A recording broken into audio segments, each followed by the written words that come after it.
Okay, in this tutorial we're going to add a sky for the background, and we are going to add a cloud that moves across the sky. So we're going to do a little coding today. Okay, so first thing I noticed from last tutorial, first of all I'm going to zoom out. The first thing I noticed is I did not label this layer, and I'm going to do that now. Double click in there and label it ground. Okay. Remember, the properties window changes depending on what you click. So if I click a frame, I get properties about my frame. If I click directly on an object, it gives me information about that. So that's my ground movie clip. This is my hero. I'm going to lock these layers so I don't accidentally grab them moving forward. Okay, so now I'm going to make a new layer by clicking this button here. Okay, I'm hovering the mouse around this little button here. I'm going to call this sky. Okay, and we could you can give the sky any color you want. Some of you might choose to keep it white if you want. I'm going to go ahead and go with the blue, and I'll just show you how you could kind of switch colors to be more specific to your liking if you want. You could do a lighter blue if you want a lighter sky color. And I'm just going to make a rectangle and make sure that it has no outline. Whoops, wrong thing here. This is the outline color. Right? Okay, so here we go. So I'm going to drag this box there. I did not pick the right one for outline color. This is not the, oh, duh. I was backwards. This is the outline color, and that's the fill color. Okay, so here we go. I'm going to go ahead and draw that, and you're wondering, wait, why would you cover up your character? Well, I just need to rearrange the layers. I'm going to drag this below the ground layer, and I'm going to lock that so I don't accidentally select it. And you might pick a better sky than that. Certainly you could play around with the colors. You can pick gradients and stuff like that, and I'm going to lighten it up actually right away.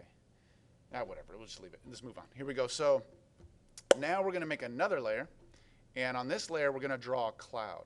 Okay, so let's just make sure that the sky layer is locked. It's locked now, and you can create a cloud in Photoshop if you'd like. Do it like a hand-drawn cloud. I think that would be a cool style. I just want to teach you how to use some of the tools in Animate. I'm going to make a white, just a pure white cloud with these ovals. And you could create your cloud however you want. I'm going to go ahead and just put a couple of shapes together, a couple of ovals together, and make a, I don't know, kind of looks like the Simpsons cloud a little bit. You know, when you if you watch a Simpsons cartoon, they look similar to this, right? Okay, so here we go. We're going to select this, everything I've drawn here now, and I am now going to convert this to a symbol. So I'm going to go Modify, Convert to Symbol, and I will write the word cloud. Okay, and I think I was looking at my coding from a game we did before, and in the Properties window, I'm going to make sure I name this Cloud 1, because I might later on decide to create another cloud and label it Cloud 2, because with the code we're going to affect Cloud 1 today, okay? And so here's how we do that. Let me move the tools for a second. We're going to make yet another layer. Whoops, double click this, label this cloud. Oop, not CLUD. Haha, CLUD turns into cloud. Okay, and let's double check one more time. I've selected it, and it is Cloud 1. Great. So I'm going to make a new layer, and I'm going to label this one Actions. Okay, this is because we're writing an action script in this program. And you're going to want your Actions window open. So to find that window, if you didn't have it open already, it's right here.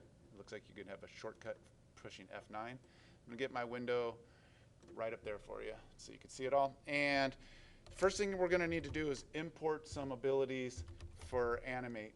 And it says Flash because Animate used to be known as Flash. That's what it was called. It's literally the same program as far as I can tell. And you're going to say import flash.events.event. Okay, so that imports the ability for Animate to listen for events. And so now we need to add an event listener. Okay, and so these are built-in abilities that Animate has. So you're going to write event. What kind of listener are we doing? We're listening for an event, and there's all kinds of different events. And we're basically telling it every frame to listen for a function that we're going to create right here. And I'm just going to call it cloud move. Okay, now this is just a function name I made up, cloud move. You could put any name of any kind of function you want here, but for the tutorial, I suggest you keep it the same as what I created, so that later on, if your code breaks, you could kind of just match it up with the video and see if you've spelled everything right. Whoops, wrong. I'm doing the wrong thing. Maybe talking and typing is not my forte. So here we go, function, and we're going to write this function now. So cloud movement, and I'll explain this all when I get done typing. So we're going to say event, and event in here. This is just what you need to do. And so far, we've imported the ability to listen for events, and now we're saying listen for an event, actually put this to work. And what's the event we're listening for? It's going to be a function, a function called cloud move, and it doesn't exist. We're creating it from scratch. So we're going to say, we're going to tell the cloud to move. So we're going to say every frame, every time we enter a new frame, the cloud one is, we're going to tell us x coordinate to get minused by, I think 30. Like, it's going to go pretty fast. Maybe we'll slow it down. Let's go by like, say 10. Okay, and then it's going to go off the side of the screen. So let's take a look at that. So here we go. We go control, test, and that cloud, oh, I had an error. What was my error?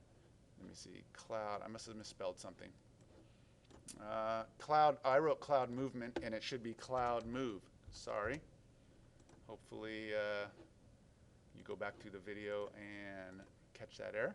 Okay, so there we go. The cloud is moving off the screen. Now it goes off and it just keeps going left forever. So let's fix that. Let's make it go to the right of the screen after it goes off the left side. So to do that, we're going to say if cloud 1, if his x coordinate is less than 0, because that's the left side of the screen. If it's less than 0, let's send it back to the right side.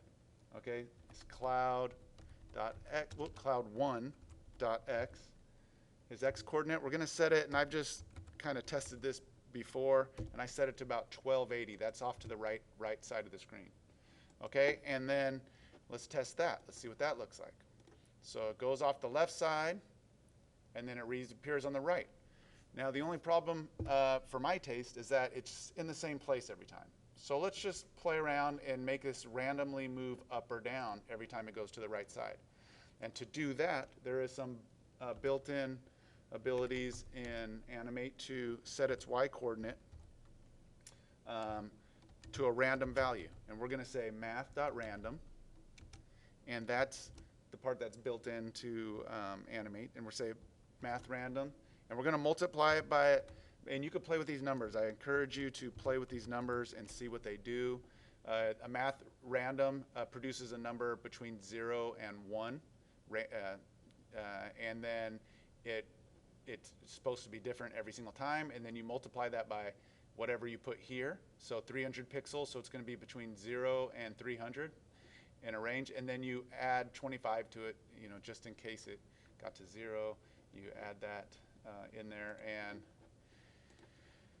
and then here we go. So the cloud goes off this left side, and look, it went up a little higher. And you could play with those numbers again. If you want it to be more of a random range than 300, you can make it 500 or 1,000, see what it does. It might go too low off the bottom. And so, yeah, there you have it. And the y coordinate system in Animate, it starts from the top left, and x gets bigger going to the right, and then y gets bigger going down, because when they created the program, they started from the top left, and so it's like the Cartesian coordinates that you're used to in math class, but it's flipped upside down. The y gets bigger going down in this program. Okay, so go ahead, and I'll put the code up here in case you want to pause it at the end and just get that code. So go ahead and have fun creating a cloud and making it move. Okay, have fun.